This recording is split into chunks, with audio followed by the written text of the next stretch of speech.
Okay. Can I sit by me?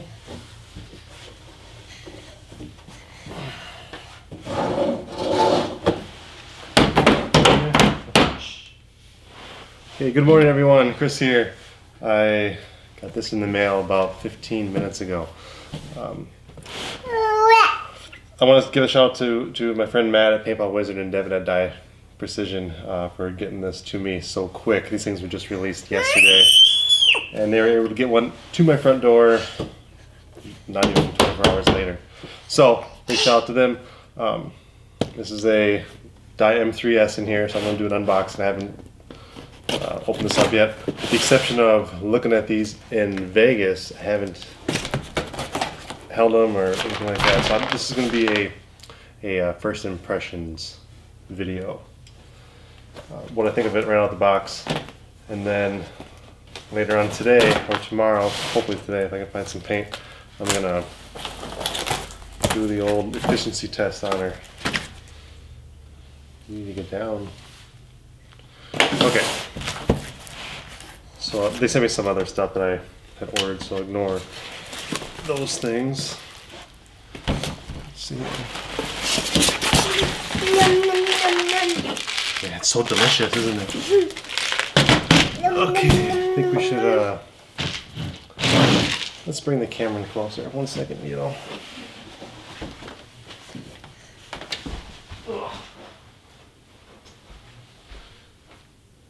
Take that. Yeah. Okay, I'm gonna try to do this standing up and backwards. Hopefully this works. So here's the M3s. Haven't opened it up yet. Still wrapped. Let's see what comes in. Here comes in the box.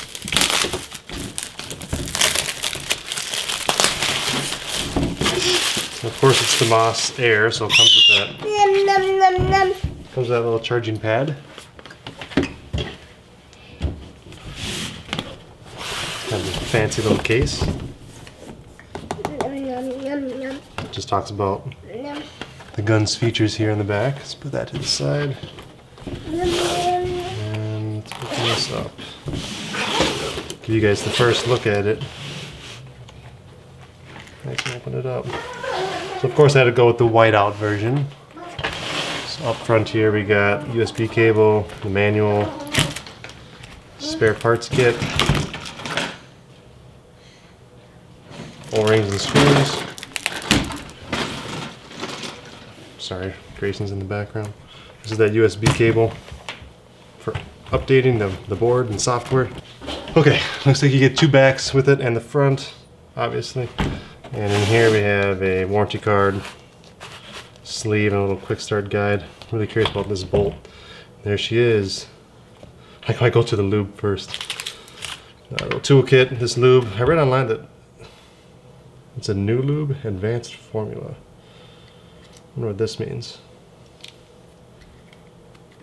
Check that out a little bit, but here she is, M3s.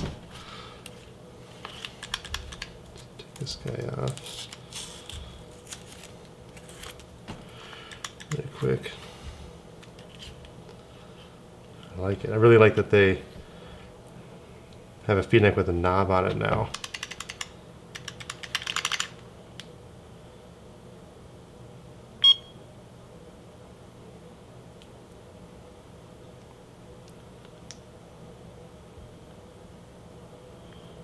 All right.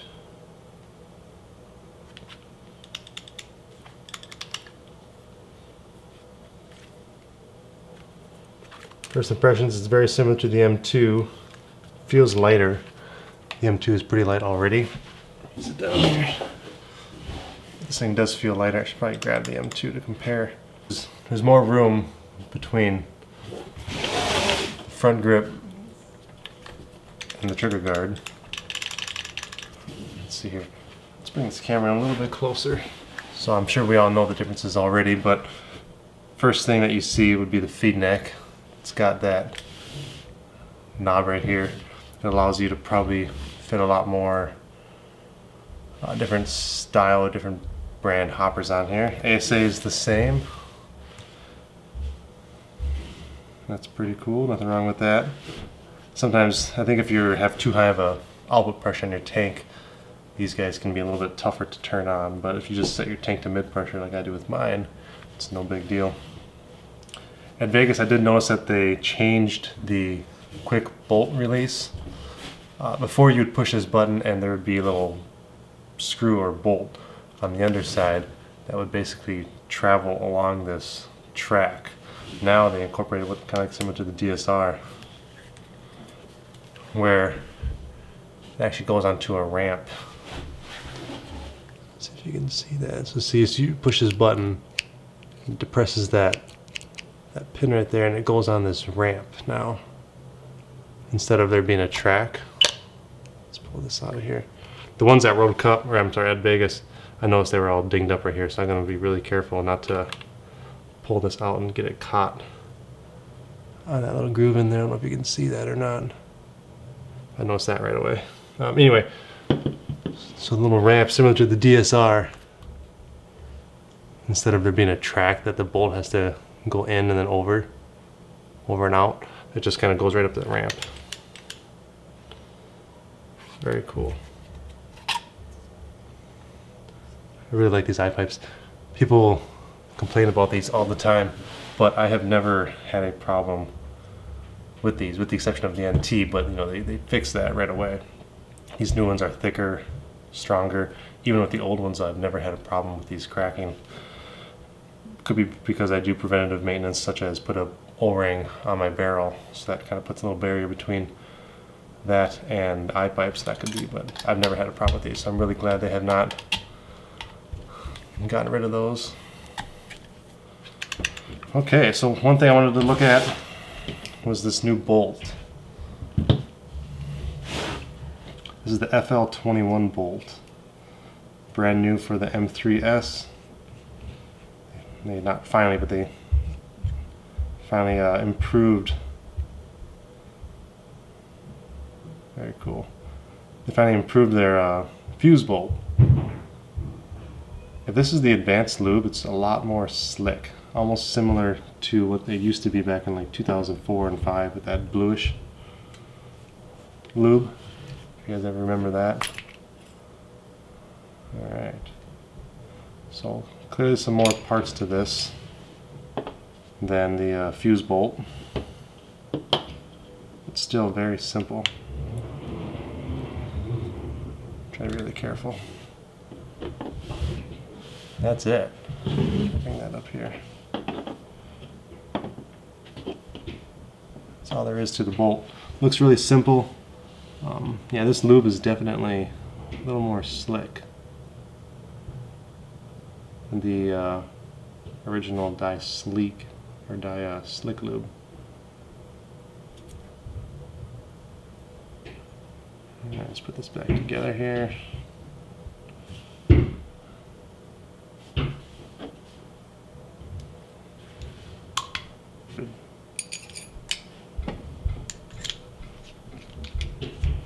Okay. Make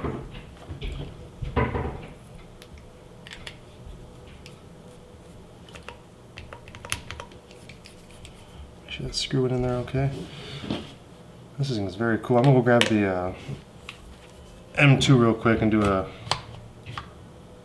side-by-side comparison.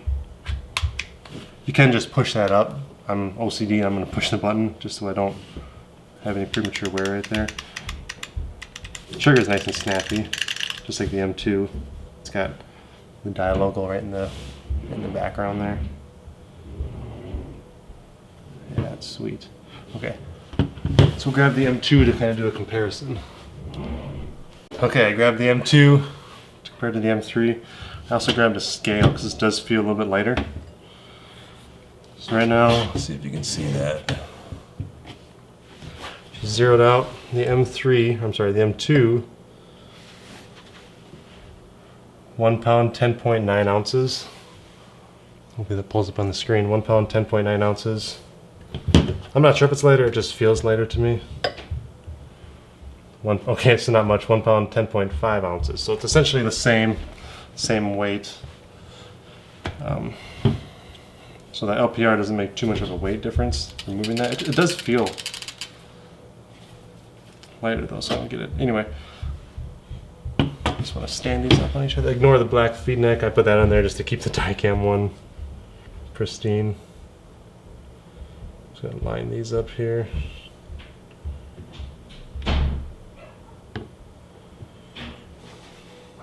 All right. I don't know if you can see that right here, if that angle is appropriate or not, but I have this lined up exactly. The back of the ASAs are lined up. Regulars are lined up. Triggers are lined up. Feed necks basically lined up. Look how much difference there is in the overall length of the gun. So I can just over it.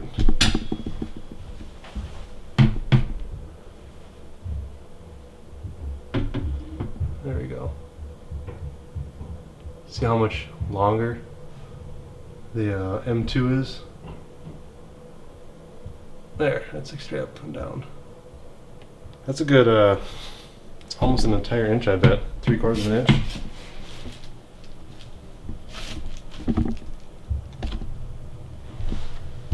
As far as the length, so with that FL21 and the fuse bolt, you can see that they shorten it up quite a bit.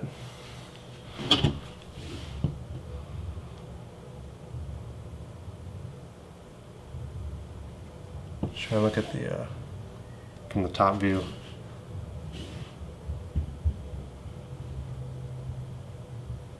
Back that up just a little bit.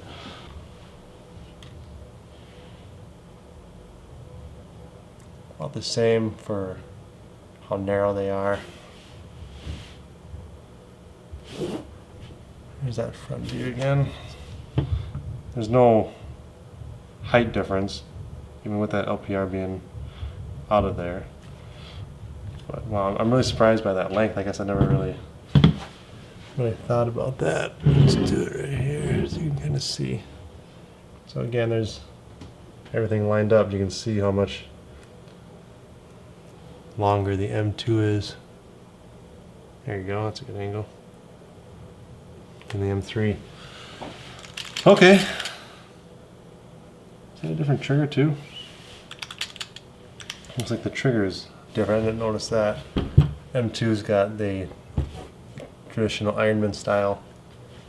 M3 has more of a blade style, or it's just the angle, I don't know. Trigger does look different. It's more up and down versus, there you can look right there. More curved. Okay. Well, I like it a lot. First impressions. It seems like it's not going to be nice quality, just like everything from Dye. I'm really curious to see how this bolt feels when it shoots.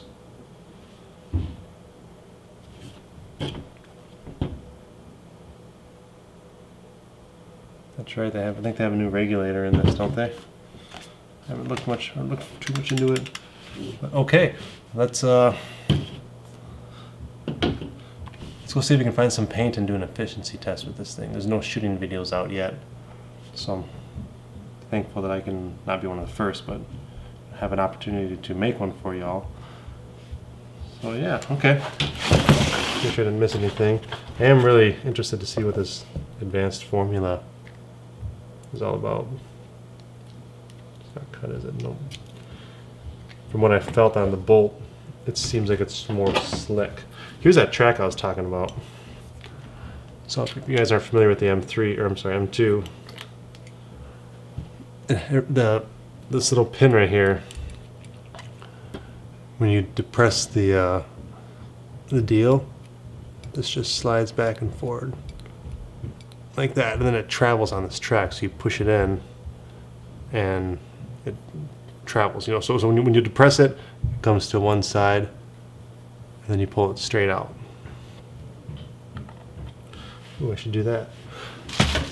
See if the overall bolt is longer or if it's just the gun.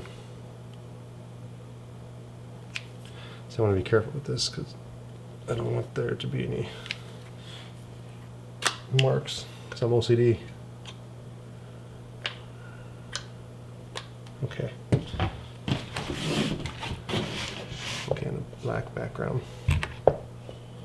Just there's the M3, there's the M2. I don't know if you can see that, but I got the backs lined up. You can see how much longer. It's basically from this bolt tip O-ring lines up with this can O-ring, so this is all extra right there. Yeah, it's very cool how they did this.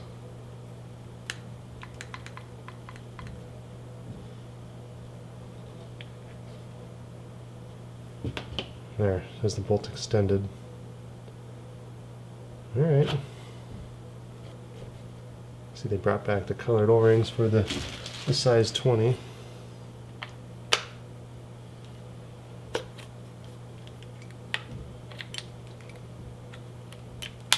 It's probably the second time that bolt's been taken out since I got that gun.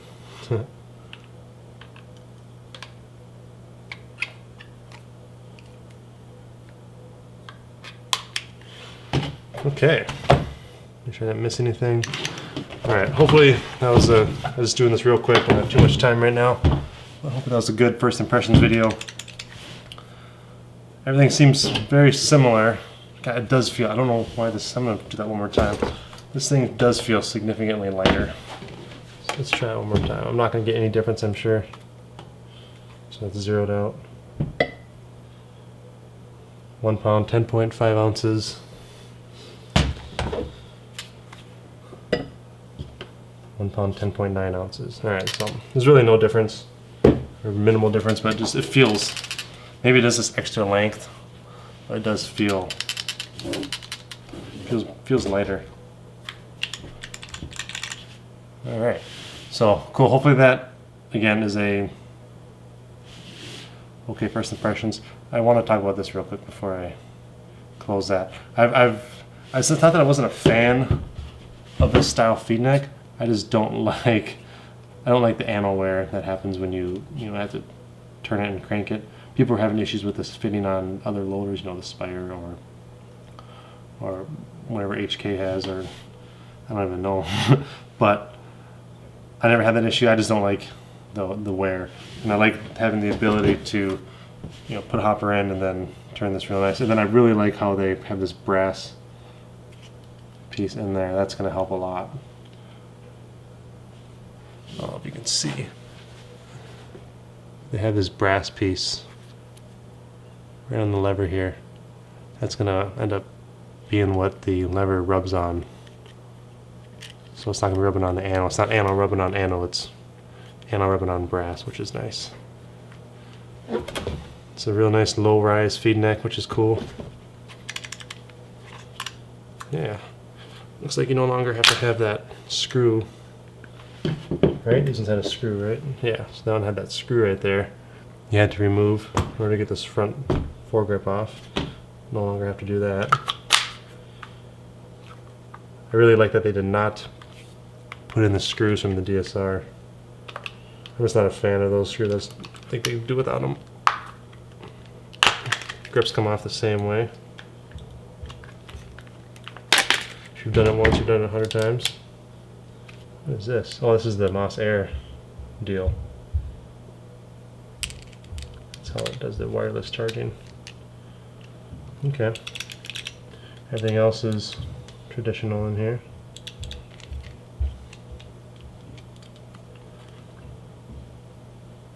Very cool. Alright, let's get this back together and let's go find some paint.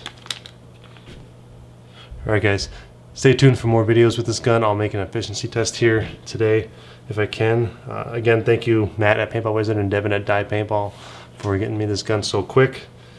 Appreciate everything you guys did to make that happen. If you guys have any questions or comments, leave them below and we'll see you in the next video. Thanks.